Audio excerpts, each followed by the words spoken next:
sent them a journal of American Doctors Society. They did an investigation on the physical death of Jesus. And the conclusions they came out with. And I'll tell them to project the link on our handles. Go and download it and read it. These are not Christians. These are scholars. They decided to study the physical death of Jesus. What they came up with. I only came with the pictures to show you, to give you an idea. Show me the picture where they tied him to the stick to scourge him. The way they did it was they carried a fat tree, planted it, and locked your hand so that you can't shake. That means when they are scourging you, you can't turn. And they stripped you naked when they scourged you. The cane they used to whip you, they attach bones and metals to it. So anytime they wipe you, it pulled off your skin. There were records that said they whipped somebody like that and the thing tore the intestine and things came out. Somebody else was scourged like that. The whole back was peeled off. They saw bones. That's how the thing enters. They whip you and tear your skin. So every time they wipe you, if they pull it, your skin comes out. So that when they finish beating you, because of the volume of fluid you will lose, you will die of taste. If you don't die of heart failure. This is scourging. And the Romans don't flog 39. It's the Jews that flog 39. The Romans flog until they are tired. So the people beating you, they will beat you until they faint. When they finish scourging you like this, if life remains in you, then mercy spoke for you. After they scourged him, they now took him trekking with the cross for close to 1 kilometer to Golgotha. He lost so much weight that short journey he fell 3 times. He couldn't walk. And nobody will give him anything to drink. Historian said when his face was wiped, blood stains crested the mark of his face on the handkerchief. Everywhere was bleeding. Can I show you the scripture that described this punishment? Isaiah 52 verse 14. Give me the Passion Translation. When they finished beating Jesus, that alone would have been enough. See the way Isaiah 52 verse 14 described him after he was scourged. TPT, give me the Passion Translation. It said, just as many were abhorred. You know the word abhorred? The dictionary, who is an English person here? Huh? Highest level irritation. When you saw him, you are like, what is this? You couldn't describe it. It said many were abhorred at the sight of him. For so mad, you know the word mad, disfigured. So disfigured was his appearance, like an object of horror. When he came out of the scourging, if you saw him, you thought he was an object of horror. And he said he no longer looked like a man. They literally disfigured him. And they didn't stop there. They now gave him the cross, carried it, and went to Golgotha. Then they began crucifixion. In crucifixion, they nail you at your wrist. Because the idea was for you to hang there until you suffocate. You know, the word excruciating didn't exist until the Romans started crucifying people. Because the word excruciating comes from the word cruciating. And the word cruciate comes from crucifix.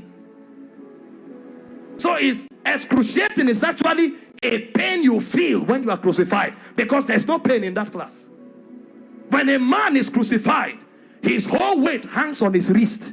And the only support he has are the nails on his toes. And when they crucify you, you saw a picture of Mel Gibson where you were straight. You can't be straight when they crucify you because your back, there's no space to stand straight. you have to turn sideways to hang. Because this is how you hang. Your weight actually hangs on your wrist. If you are tired and you want to gain small balance, you now push it on your toe that is on the nail. That's why when they wanted to kill the criminals, they broke their legs. And the reason is because when you are hanging, your stomach is bent so that your diaphragm can't breathe. Air can't enter. So Jesus was there for 6 hours. You know what that means? For 6 hours, every time he breathed, he had to pull himself up. So he pulled himself on a nail up to breathe for 6 hours. He will pull up, breathe, go back. Pull up for 6 hours. Remember, his back is already torn. So as he's pulling up, he's feeling pains on the wrist. His back is scrubbing on the cross, and his leg is feeling pain. To breathe and go back. Every breath was death. For you. For 6 hours.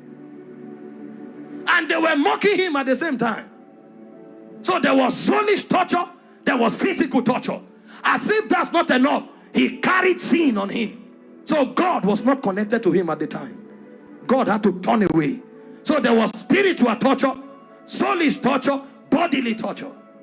So much so that he cried, Eloi, Eloi, lama sabachthani, my God, why hast thou forsaken me? It's like a disconnection between your spirit and your soul. So the man was no longer alive.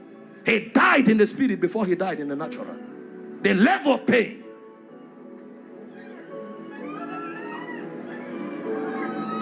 We don't know what was done for us. In 6 hours. Can you imagine? And guess what? His mother was there. Can you stand naked before your mother? This is the man that the mother saw do wonders. How come? Imagine when he looked at their faces. See what you'll be interpreting. Some are saying, why? How come? Why can't you do anything today? Then the Jewish people were mocking. Physician, heal yourself. Fake prophet. I thought you said you had miracles. Why don't you come down? The thieves that were on the cross, one was mocking him. So from everywhere. Meanwhile, all the sicknesses on earth were on him on the cross. You have cancer, you say it's painful. He had cancer, diabetes, hepatitis, all that day at the zenith.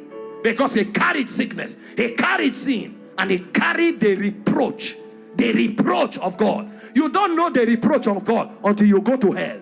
So for those 6 hours, he was in hellfire.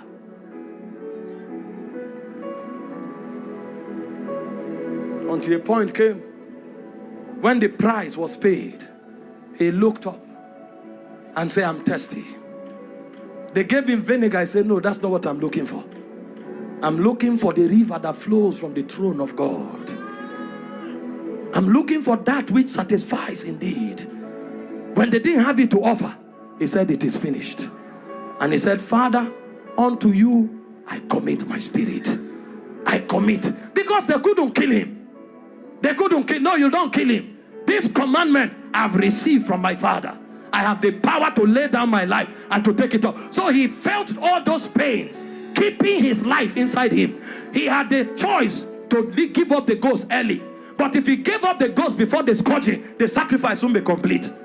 That's where it is more painful. He had the power to say, no, now I depart. But he kept his life and suffered the pain. From the scourging, to the shame, to the reproach, to the embarrassment, to the flogging, to the crucifixion, until he checked and saw that the sacrifice was complete. Because he had the choice of letting you go to hell or of keeping you while he stays in hell. He chose to stay in hell.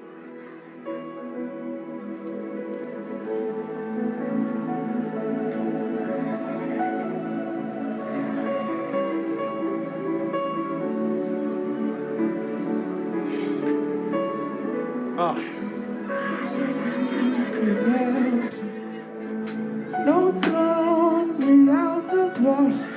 There's no sacrifice without your blood. All this you did for me. No me without you. cross, there's no sacrifice without your blood.